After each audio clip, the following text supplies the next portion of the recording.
नमस्कार, संसद टीवी के विशेष कार्यक्रम संवाद में आपका स्वागत है। मैं हूं पवन कुमार शर्मा।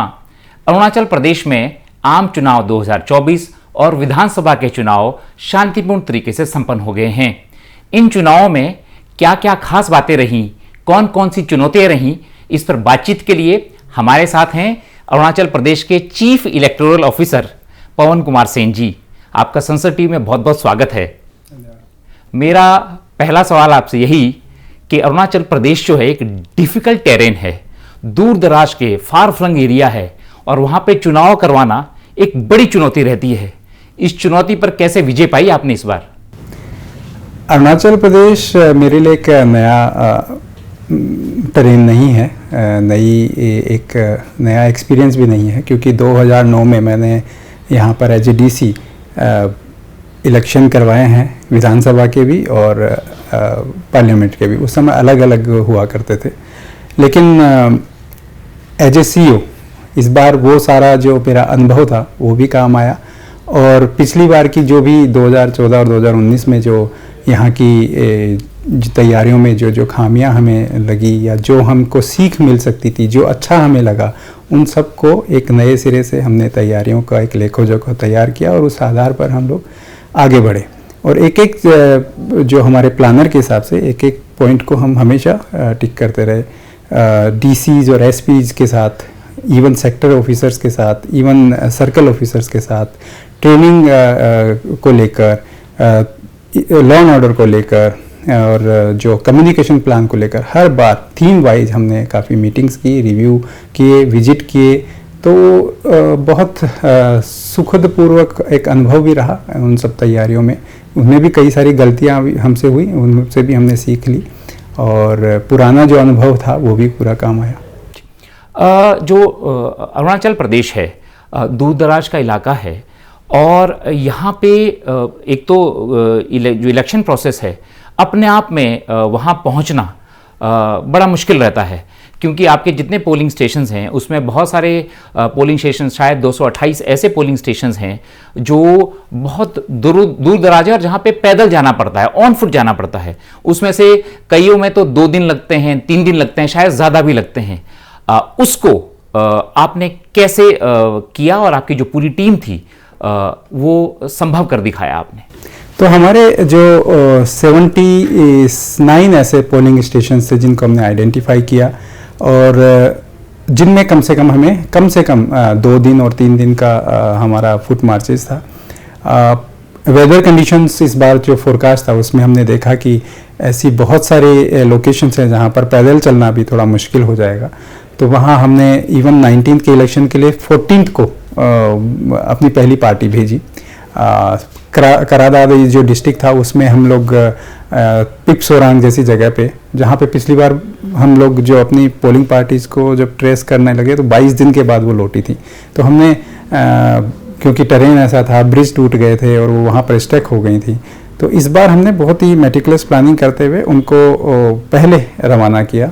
एक दिन हमें अच्छा मौसम मिला, खुला मौसम मिला, तो हमने सॉर्टीज़ भेजी। 2 सॉर्टीज़ के थ्रू MI-17 के थ्रू जो यहाँ के स्टेट लीज्ड हेलीकॉप्टर, उसके थ्रू हमने पिपसोरान तक उनको ड्रॉप कराया और उसके बाद फिर उनका पैदल मार्च शुरू हुआ और वो 18 तारीख को अपना गंतव्य तक पहुँचे। 19 को इलेक्शन कराया। सारी हमारी पार्टी 228 आपने पोलिंग स्टेशन ऐसे बताया जहाँ पर पैदल चलकर ही लोग पहुँच पाते थे, उन बस्तियों तक हम पहुँचे। हमारे यहाँ तो इवन एक पोल के लिए भी हमारी पोलिंग पार्टीज पैदल चली हैं। तो वो सारी पार्टीज अभी आई हैं, काफ़ी जगह पे स्ट्रॉन्ग रूम सील हुए हैं।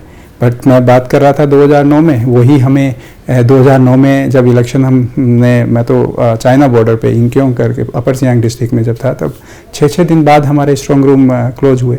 तो ऐसी स्थिति में वो चैलेंज है, लेकिन हमने उसको एक अपॉर्चुनिटी के रूप में लिया और कम से कम ये कह सकते हैं कि हमारे सारे स्ट्रॉन्ग रूम्स इस समय सील हो गए हैं। अरुणाचल प्रदेश में जो टर्न आउट है वो बहुत अच्छा रहता है। 2019 में तो आपका 83% से ऊपर रहा था, तो इस बार वो थोड़ा कम हुआ है। इसके पीछे क्या कारण आप आइडेंटिफाई करते हैं? 2 चीज़ें हैं। थोड़ा सा इस बार इलेक्शन लेट हुआ है, बारिश बहुत तेज़ हुई हैं। 19 तारीख को बहुत सारे जगह पर तूफ़ान भी आया। हमारी बहुत सारी तैयारियां जो हमने की थी मतदाताओं को पोलिंग बूथ तक लाने की, उसमें भी थोड़ी सी रुकावट हमारी आई बिकॉज ऑफ हमारे वेदर की कंडीशंस की वजह से। लेकिन मैं जो मेन कारण इसमें समझता हूँ वो है हमारा 60 कॉन्स्टिट्यूंसी जो असेंबली की जिनमें कंटेस्ट होना था, वहाँ पे 10 में अनकंटेस्टेड इलेक्शन हुआ। और पार्लियामेंट और जो असेंबली कॉन्स्टिट्यूंसी हैं, दोनों को एक साथ जब वोटर जाता है तो एक उत्साह के साथ जाता है, क्योंकि उनको लोकल इश्यूज़ को उनमें ज़्यादा रुचि रहती है। और अगर उनके एमएलए अनकंटेस्टेड हो जाते हैं तो पार्लियामेंट में वो थोड़े कम रुचि लेते हैं। लेकिन प्रतिशत हमारा कम नहीं रहा है, 77% अभी भी लगभग हमारा आ रहा है, और 80% के आसपास हमारा जो प्रतिशत है असेंबली का वो पार हो जाएगा। हमेशा जो है जब इलेक्शंस होते हैं तो सीज़र होता है, लीकर का सीज़र होता है, कैश का होता है, ड्रग्स भी होता है। इस मामले में इस बार आपने क्या विजय पाई है? आपने कितना सीज़र हुआ है अगर कैश के मामले की बात करें हम, और चाहे ड्रग्स की बात करें? अगर सब में बात करें, कैश, ड्रग्स, लीकर, फ्रीबीज और जितने भी प्रीशियस मेटल्स थे, फिर इवन लाइसेंस्ड आर्म्स जो हैं, तो वो भी हमने बहुत सिरे से तैयारी की। एमसीसी से पहले और एमसीसी के बाद, ऐसा नहीं है कि मॉडल कोड ऑफ कंडक्ट आने के बाद हम लोगों ने हम हरकत में आए और तब हमने शुरुआत की। 400 से ज़्यादा नाकाज हमने पूरे स्टेट में लगाए। हमारे इंटीग्रेटेड चेक पोस्ट हमने बनाए, और आप देखिए कि हमारा जो डाटा है वो 18 करोड़ से ज़्यादा अभी क्रॉस कर गया है, जो कि पहले 5-6 करोड़ तक ही रहता था। तो ये हिस्टोरिकल है, ये डाटा पहली बार इतना ज़्यादा हमें मिला है। इसके अलावा हमारा जो टारगेट, जैसे मैंने बताया था, स्पेसिफिक टारगेट थीम वाइज हम चल रहे थे। हमने जब सीईओ कॉन्फ्रेंस हुई थी दिल्ली में, सभी सीईओज़ के सामने मैंने कमीशन के सामने यही एक प्रॉमिस किया था और अपनी तरफ से कहा था कि we will try our level best to achieve 100% target to achieve this जो लाइसेंस्ड आर्म्स हैं। क्योंकि यहाँ पर पिछले इलेक्शन में ये देखा गया था कि लोग इलेक्शन के दिन काफ़ी सारे आर्म्स के साथ आए और एक थ्रेटनिंग सी जैसे हो गई और लोगों में एक डर का माहौल बना। तो हमने पूरी कोशिश की, हर जगह जगह जाकर 4 बार उनके सबको वेरीफाई कराया, डिस्ट्रिक्ट्स में बार बार रिव्यू मीटिंग की, और ये था कि इलेक्शन होने तक, यानी 17 तारीख तक हमने वो टारगेट अचीव किया। 32,000 से ज़्यादा लाइसेंस आर्म्स को डिपॉजिट करवाना एक बहुत बड़ा चैलेंजिंग टास्क था। इतिहास में पहले कभी यहाँ नहीं हुआ, इस बार हमने पूरा किया। मुझे लगता है कि बाकी स्टेट में भी इतना डाटा। इसके अलावा नॉट ओनली लाइसेंस्ड आर्म्स, हमने पूरी जो प्रोसेस में 750 से ज़्यादा जो इलीगल आर्म्स हैं, इलीगल आर्म्स एम्यूनिशंस, वो भी हमने सीज किए, कैश सीज किया, ड्रग्स सीज किया। साथ में हमें जब इलेक्शन कमीशन में भी ये बताया गया था कि शायद यहाँ के जो ड्रग्स के नाम पे बाकी जगह पे भी स्टेट में जाता है, तो इलेक्शन से पहले हमने वो लीकर का इंपोर्ट और एक्सपोर्ट दोनों पर बैन लगाया। यानी कि इलेक्शन के दिन तो ड्राई डे है ही, उससे पहले भी स्टेट गवर्नमेंट से हमने जो रिक्वेस्ट की थी उसके आधार पर ये पूरी तरह से बैन हुआ कि अरुणाचल की वाइन के नाम पे, एक्सपोर्ट और इंपोर्ट के नाम पे किसी और जगह पे भी ये ना इसका अनुचित लाभ उठाया जाए। वो भी हमने वो कदम उठाया। ये भी देखने को मिला था कि काफ़ी सारे सरकारी जो कर्मचारी थे, जो ऑफिसर्स थे, उनका इन्वॉल्वमेंट हमेशा इलेक्शन में बहुत रहा है, क्योंकि छोटी छोटी क्लान हैं और लोग एक दूसरे को जानते हैं और बहुत ज़्यादा भूमिका उनमें बढ़ जाती है। तो ऐसे कई सीनियर ऑफिसर्स के खिलाफ भी एक्शन लिए गए और उनको सस्पेंड तक किया गया।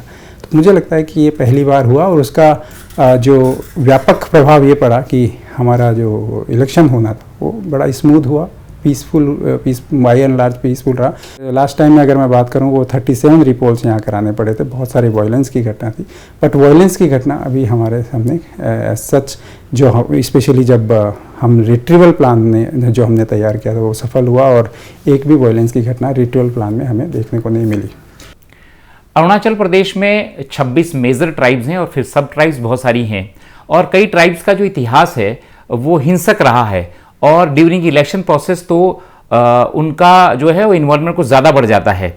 आपने जैसा बताया कि इस बार कोई वायलेंस की घटना नहीं आई, तो हाउ यू टैकल्ड इट, आपने ये टैकल कैसे किया? नहीं, यहाँ जो ट्राइब्स हैं वो बहुत हिंसक नहीं हैं, मैं ये नहीं कहूँगा कि वो बहुत हिंसक है। और हॉस्पिटलिटी में तो मैं मानता हूँ कि अरुणाचल का नाम बहुत आगे है। यहाँ जो लोग हैं वो भी बहुत ही अच्छे हैं, लॉ अबाइडिंग हैं। बट हाँ, इलेक्शन के दौरान क्योंकि बहुत क्लोज कंटेस्ट होता है, नेक टू नेक होता है, और हर एक वोटर को कैंडिडेट जानते हैं बाय नेम, बाय क्लान, तो इसलिए थोड़ा उसमें क्लैशेज होते हैं अलग अलग पार्टीज़ के बीच में। और कुछ 3-4 डिस्ट्रिक्ट्स हैं जो आइडेंटिफाइड हैं यहाँ पर, जहाँ पर ये क्लैशेज हमेशा ज़्यादा होते हैं। लास्ट टाइम में बहुत रिपोल्स BC लेकर आने पड़े। बट इस बार का जो हमारी तैयारियां थी वो हमने उसी theme wise, district wise, sector wise और सर्कल पर भी हम लोगों ने वो उस लेवल पे आइडेंटिफाई किया। 4000 से ज़्यादा लोगों को हमने प्रिकॉशनरी मेजर्स के तहत बाइंड डाउन कराया। 180 से ज़्यादा लोगों को अरेस्ट हमें करना पड़ा। यहाँ के लोगों ने सभी क्लान से, सभी बस्तियाँ, सभी जो ट्राइब्स थी, सब ने बड़ा ही भरपूर हमारा सहयोग दिया और इस बार का जो इलेक्शन है वो ऐतिहासिक रहा। इलेक्शन कमीशन ऑफ इंडिया जो है वो टेक्नोलॉजी को इंक्लूड करता है, और वेबकास्टिंग के थ्रू हो चाहे बाकी चीज़ें हो। टेक्नोलॉजिकली इस बार अरुणाचल प्रदेश में आपने क्या नए प्रयोग किए और कितने सफल रहे आप? अरुणाचल प्रदेश में जो संख्या पहले वेबकास्टिंग की 100 होती थी उसको हमने 1000 में किया। 1189 ऐसी जगह थी जहां हमने वेबकास्टिंग की। और वेबकास्टिंग का मतलब केवल ये नहीं कि हमने केवल वहां जाकर केवल अपना कैमरा लगाया, बल्कि वहां का फीड हम लोगों ने पहले तैयार किया, कंट्रोल रूम तक उसका फीड लिया, प्रिसाइडिंग ऑफिसर्स और उस पोलिंग बूथ पर क्या बोला जा रहा है, कौन आकर वोट दे रहा है, वो सारा फीड हमने इकट्ठा किया। सारे डिस्ट्रिक्ट हेडक्वार्टर्स पे जो कंट्रोल रूम बनाए गए, उन कंट्रोल रूम का फीड हमारे पास स्टेट लेवल पे हो रहा था। यानी हम लोग ना केवल हमारे जो पोलिंग बूथ थे उन तक हमारी पहुंच थी, बल्कि कंट्रोल रूम के तहत हमने अगर तुरंत किसी जगह पे मैसेज करना था, कहीं हमें लगा कि यहाँ किसी प्रकार का कोई बूथ कैप्चरिंग जैसा सिचुएशन आए तो उससे पहले हम अलर्ट करें। किसी प्रकार के अगर हमें कोई ऐसा लगा कि वहाँ ज़्यादा भीड़ हो रही है, ज़्यादा लोग आ गए, तो हमने तुरंत उसको अलर्ट किया। इसके साथ साथ जो EVM मशीन्स जहाँ पर थी, सेक्टर ऑफिसर्स की जो गाड़ियाँ थीं, जो EVM मशीन जिन गाड़ियों में जा रही थी, उनको हमने GPS के थ्रू ट्रैक किया। और टेक्नोलॉजी को बहुत अच्छे से उपयोग करते हुए उसका हमें फ़ायदा भी मिला कि एक डिटरेंट के रूप में उसने हमारे इलेक्शन में काम किया। डेमोक्रेटिक प्रोसेस में जो महिलाएं हैं उनका योगदान बहुत रहता है, और अरुणाचल प्रदेश में हमने देखा कि महिलाएं जो हैं वो बढ़ चढ़कर हिस्सा लेती हैं जो ये पोलिंग प्रोसेस रहता है। इस बार कितने पिंक पोलिंग स्टेशन आपकी तरफ से, और कितनी महिलाओं की सहभागिता अरुणाचल प्रदेश में? शुरुआत हम नेतृत्व से करेंगे। हमारे 6 ऐसे डिस्ट्रिक्ट्स हैं जहाँ पे हमारी जो महिला ऑफिसर्स हैं, लेडी ऑफिसर्स हैं, उन्होंने नेतृत्व प्रदान किया। और वो 6 डिस्ट्रिक्ट्स भी बहुत सामान्य डिस्ट्रिक्ट नहीं थे। तिराप, जाना माना NSCN और उसका डिस्टर्ब्ड एरिया के रूप में माना जाता है। NSCN का प्रभाव वहाँ पर है। कई सारी छुटपुट घटनाएं इलेक्शन से पहले भी हुई, कैंडिडेट पॉलिटिकल एजेंट को अपहरण की भी कराया, बट वहाँ पर भी उस लेडी ऑफिसर ईरा सिंघल के नेतृत्व में कैंडिडेट तक को बाइंड डाउन कराना पड़ा।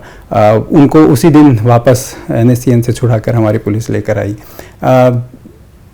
फॉर एग्जांपल कुरुंगकू में, जहाँ पर हमेशा एक वायलेंस की ऐसी घटना रहती थी, उस जगह पे भी एक लेडी ऑफिसर ने बड़ा अच्छा काम किया।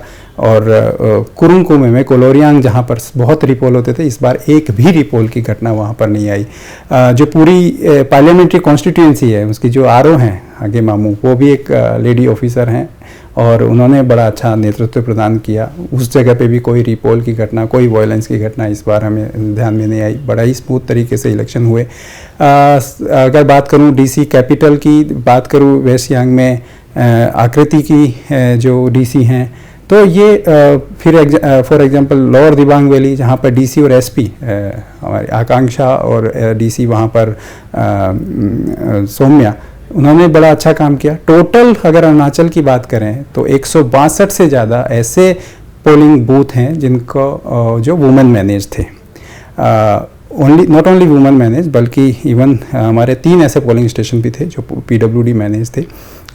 और इस सब चीज़ से ये लगता है कि यहाँ पर बहुत ही खुशनुमा माहौल में, बिना किसी भय पक्षपात के चुनाव हमने कराए। इसके साथ साथ जो कुरुंकुमे की कोलोरियन की मैं बात कर रहा हूँ, वहाँ पे जो डीसी थी उन्होंने बहुत ही एक अच्छी व्यवस्था की कि पिंक बूथ के साथ साथ उन्होंने क्रैच फैसिलिटी की भी रखा। बच्चे आके वहाँ खेल रहे हैं, पिंक बूथ वगैरह बनाए गए हैं, और बड़े बूढ़ों के लिए जो महिलाएं अपने छोटे बच्चों को लेकर आई थी उनके लिए भी एक अलग प्रकार की फैसिलिटी रखी।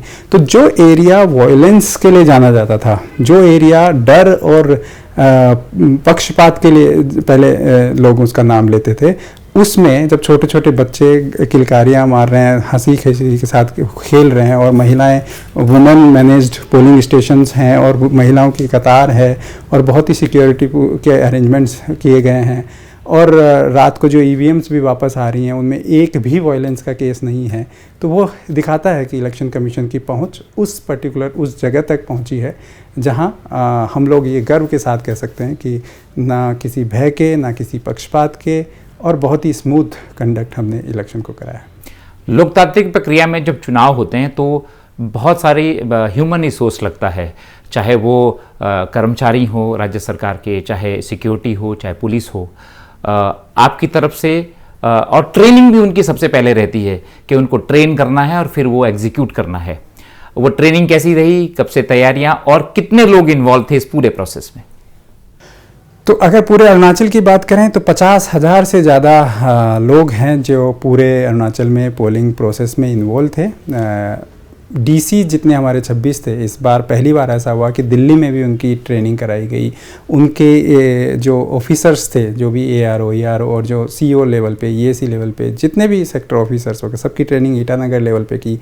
स्टेट नोडल ऑफिसर्स हमने बनाए, डिस्ट्रिक्ट लेवल के जो ट्रेनर थे उनको ट्रेन कराया, फिर वो जाकर अपना अलग अलग बस्ती में जाए, बीएलओ तक को हमने ट्रेन कराया। तो पूरा दिल्ली से लेकर बस्ती के आखिरी सर्किल तक हम लोगों ने ट्रेनिंग प्रोसेस पे बहुत ज़्यादा ध्यान दिया, और उस ट्रेनिंग के माध्यम की वजह से ही आज हम लोग इस नतीजे पे पहुँचे कि एक कॉन्फिडेंस का माहौल पैदा हुआ। एसपीएनओ को, इवन सीईओ तक की ट्रेनिंग इलेक्शन कमीशन ने इस बार दिल्ली में कराई थी, जो कि बहुत ही फ्रूटफुल रही। इसके साथ साथ इलेक्शन कमीशन की एक और बहुत अच्छी खास बात ये रही कि हर समय के अंतराल में उन्होंने बीच बीच में जो हमारे ऑब्जर्वेशंस हैं, हमारे कुछ क्लैरिफिकेशन अगर चाहते हैं तो ऐसे सेशन भी उन्होंने बीच बीच में रखे, जिसमें अगर डीओ, आरओ सीधा अगर वहाँ के एक्सपर्ट से कोई भी क्वेश्चन पूछना चाहें तो वो पूछ सकते थे। यहाँ इवन नॉमिनेशन डे के पहले, इवन पोल डे से पहले, तो ऐसे क्लैरिफिकेशंस वाले जो सेशन थे वो भी बहुत ही ज़्यादा फ्रूटफुल रहे। भारतीय संविधान में जो जनता है उसको मत देने का अधिकार है, और उस मताधिकार को भारतीय चुनाव आयोग जो है वो सुनिश्चित करता है। अरुणाचल प्रदेश में तो एक यूनिक पोलिंग स्टेशन भी है, मालोगाम, जहाँ पे संसद टीवी की टीम, हमने वो पूरा शूट किया और वो प्रोसेस किया हमने। एक तो मालोगाम की बात, और दूसरी ये कि दूसरे भी बहुत सारे फार फ्लंग एरिया में यूनिक कुछ पोलिंग स्टेशंस हैं, उनके बारे में आप हमारे दर्शकों को बता पाएं। कि यहाँ महिलाओं का प्रतिशत पुरुषों की तुलना में ज़्यादा है, चाहे वो मतदाता के रूप में देखें। 8,92,000 से ज़्यादा यहाँ वोटर हैं, जिसमें 50% से ज़्यादा महिलाएं हैं। इसके साथ साथ जो मालेगांव की आप बात कर रहे हैं, फार फ्लंग एरिया में हमने ये भी इस बार तय किया था कि चाहे एक वोट के लिए भी हमको पूरी तैयारी के साथ ट्रैक करके भी जाना पड़े तो हम जाएंगे, और हमने किया। हमारी पोलिंग पार्टीज़ टेंट लेकर अपना गई ताकि रात में, क्योंकि वो टेम्परेरी स्ट्रक्चर है वहाँ पर, तो वहाँ वो रात में टेंट में रहें, और बहुत ही अच्छे तरीके से एक पूरे देश दुनिया में उस एक वोट के लिए इलेक्शन कमीशन ने इतनी तैयारियां की, उसको बड़ा अच्छे से हाईलाइट भी किया गया। जो कि, और ऐसा नहीं कि एक वोट नहीं, यहाँ पर कई ऐसी जगह हैं जहाँ 2 वोट, 3 वोट, 4 वोट, 10 वोट, ऐसे भी कई पोलिंग स्टेशंस थे, तो जिनमें अलग अलग डिस्ट्रिक्ट्स में हम लोगों ने इलेक्शन कराए और अपनी पोलिंग पार्टीज वहाँ पर भेजी। एज सीईओ अरुणाचल प्रदेश, आपका काम अभी ख़त्म नहीं हुआ है। 2 तारीख को जो विधानसभा है, 50 विधानसभा जहाँ पे वोटिंग हुई है वो काउंटिंग होनी है। 4 को पार्लियामेंट्री कॉन्स्टिट्यूंसी की काउंटिंग होनी है। कैसी तैयारियां, प्रेपरेशंस, उसके लिए आप क्या काम करते हैं? काउंटिंग का फिर से हम लोग अब जो हमारी तैयारी का एक हिस्सा है, जैसे कि इलेक्शन से पहले भी था कि उनको भी बुलाया, हम भी गए, हम भी उस जगह तक गए, क्योंकि मुझे अपनी पर्सनली मैंने डीसीज और एसपीज़ को इंस्ट्रक्शन यही दिए थे कि लास्ट सुदूर जो उनका पोलिंग स्टेशन है उनमें खुद वो विजिट करें। डीसी और एसपी अगर विजिट करते हैं तो जो नीचे बीएलओ तक अपने आप सतर्क होते हैं। ऐसे ही मेरा ये मानना था कि सीईओ को भी उस पर्टिकुलर पूरे हमारे डिस्ट्रिक्ट हेडक्वार्टर्स हैं उनमें विजिट करना चाहिए, अपनी आंखों से अपना रिसोर्सेज, अपने लोग, अपना मैन पावर, सब कुछ उसको जानना चाहिए। तो वो भी मैंने कोशिश की, सारे जो दुर्गम हमारे पोलिंग स्टेशन जो डिस्ट्रिक्ट हेडक्वार्टर थे वहाँ पे विजिट किया, और वही एक प्रोसेस हम फिर से फॉलो करेंगे। काउंटिंग के लिए भी क्या क्या काउंटिंग के अरेंजमेंट होंगे मैं खुद अपनी आंखों से वहाँ जाके देखना चाहूँगा। दूसरी बात है कि सारे जो डिस्ट्रिक्ट्स के जो डीसी एसपीज हैं उनसे भी हम लोग सीधा एक संवाद बनाए रखेंगे पूरे इस प्रोसेस में, कौन कौन जगह पे क्या क्या हमें सावधानियाँ लेनी चाहिए, पिछली बार की क्या क्या गलतियों से हमें सीख लेनी चाहिए, वो सब हम लोग करेंगे। और हमारा इस बार का जो अगेन एक यूनिक सिचुएशन है कि 2 तारीख को भी हमें काउंटिंग करानी है और 4 तारीख को भी करनी है। और 2 तारीख को हमारी जो काउंटिंग है वो क्योंकि वो लास्ट दिन है हमारा, तो इसलिए और ज़्यादा हमें सतर्कतापूर्वक उस दिन काम करना है। उस सब की तैयारियां हमें सिरे से करनी होगी। आप स्वयं एक युवा अधिकारी हैं और इलेक्शन कमीशन जो है वो फैसिलिटेट करता है वोटर्स के लिए। इस बार आपने अरुणाचल प्रदेश में यूथ मैनेज्ड पोलिंग स्टेशंस भी थे, और साथ में जो बुज़ुर्ग लोग हैं जो 85 साल से ऊपर के हैं उनको भी घर तक आप वोट की सुविधा जो है चुनाव आयोग देता है। वो काम कैसे आपने पूरा किया?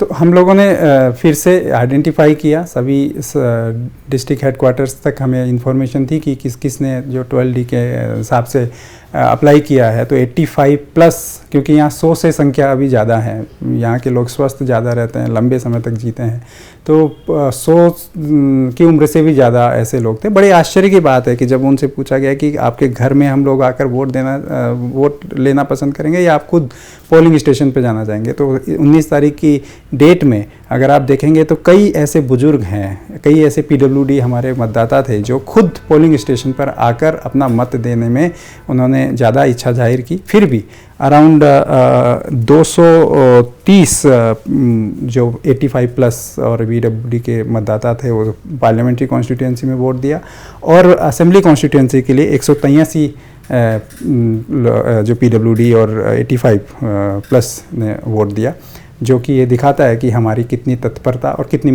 कितना हमारा हमारी प्रतिबद्धता थी। हम कमिटेड थे कि हम एक एक वोट के लिए भी अपनी मेहनत करेंगे और घरों तक जाएंगे। बात रही यूथ की, तो लास्ट टाइम में जो इलेक्शंस हुए उनसे हमने एक और सीख ली कि क्यों ना इस बार हम इलेक्शन कमीशन से एक स्पेशल एग्जेम्पशन लें ऐसे फुट मार्चेस के लिए जहां पर चलना थोड़ा मुश्किल होता है, जहां 3-3, 4-4 दिन का ट्रैवल लोगों को पैदल करना होता है पोलिंग स्टेशन तक पहुंचने के लिए, और फिर रात की रात उनको वापस लाना है हमें पोल EVM के लिए। तो लगातार 5-6 दिन का जो स्ट्रेच करें वो एक जो हमारा यूथ है वो ही उसको सहन कर सकता था। इसलिए हमने इलेक्शन कमीशन से एग्जाम्पशन लेते हुए अराउंड 100 टोटल 36 ऐसे पोलिंग स्टेशंस थे जहां पर हमने यूथ मैनेज्ड पोलिंग स्टेशंस खोले। और एक और अच्छी चीज़ हमने की कि जहां जहां हमारे यूथ जा रहे थे और जहां 85 प्लस और PWD के हमारे जो मतदाता थे उनके लिए हमने अपने साथ मेडिकल टीम को भी रिक्वेस्ट करके उनके साथ भेजा, ताकि छोटे मोटे जो भी, क्योंकि कई बार उनको इस ट्रेन में नीचे लेकर आना बड़ा मुश्किल होता है, तो इसको हमने एक चैलेंज नहीं बल्कि एक अपॉर्चुनिटी के रूप में लिया। 85 प्लस स्पेशली करादादी डिस्ट्रिक्ट में कैंप लगे, उनके घरों में जाकर मेडिकल सुविधाएं मुहैया कराई गई। जहां पर यूथ मैनेज पोलिंग स्टेशन थे उनके हाथ हमने ऐसे लॉजिस्टिक्स भी भेजे ताकि जो परेशानियां वहाँ के सर्किल पे या पोलिंग स्टेशन पे जो फैसिलिटीज़ थी, रैम्स थी, पानी की सुविधा थी, फिर टॉयलेट वगैरह, वो भी हम लोगों ने बड़ी तत्परता के साथ इस बार तैयारियां की। बट हमारी थोड़ी सी वेदर की वजह से इस बार थोड़ी मुश्किलें आई, क्योंकि बारिश का मौसम है, बहुत तेज़ बारिश होती है। 19 तारीख को तूफ़ान भी आया, सुबह काफ़ी हमें तकलीफ़ हुई लोगों तक पहुंचने में, लेकिन लोगों ने अपना उत्साह जाहिर किया। शाम तक होते होते जब बारिश रुकी तो बहुत बढ़िया प्रतिशत हमारा बाहर निकल कर आया। अरुणाचल प्रदेश के चीफ इलेक्टोरल ऑफिसर होने के नाते आप कितने संतुष्ट हैं और बड़े आउटकम्स, क्योंकि लर्निंग प्रोसेस है एक चुनावी प्रक्रिया भी, बड़े आउटकम्स और बड़े अचीवमेंट्स आपकी नज़र में कौन कौन से हैं? तो एज ए CEO मैं बात नहीं करूँगा क्योंकि ये तो पूरी टीम का एक सामूहिक प्रयास था, बट कुछ चीज़ें हैं जिसका हमको क्रेडिट लेना चाहिए इस बार, क्योंकि जो निर्णय हम लोगों ने लिए, जो कमिटमेंट हमने अपने आप के साथ किया, पूरी टीम के साथ मिलजुल कर हमने जो अपने लक्ष्य निर्धारित किए, उन सभी लक्ष्यों को लगभग लोगों ने पूरा किया। हमेशा पहला लक्ष्य था कि हम 100% अपने लाइसेंस जो आर्म्स हैं उनको डिपोजिशन कराया। हमारा उद्देश्य था कि जितने भी जो इलीगल आर्म्स हैं उनको हम लोग इलेक्शन से पहले सीज करेंगे, किया 750 से ज़्यादा किया। इस बार एक प्रॉमिस हमने सभी एसपीज और डीसीज के साथ बैठ के किया था कि अपनी ईवीएम, पोल ईवीएम्स को लाने में एक भी ऐसा इंसिडेंट हम होने नहीं देंगे कि जिससे उनकी स्नैचिंग या उनका पोलिंग पार्टीज़ को कोई थ्रेटनिंग या कोई अटैक या कोई किसी प्रकार का कोई उन पर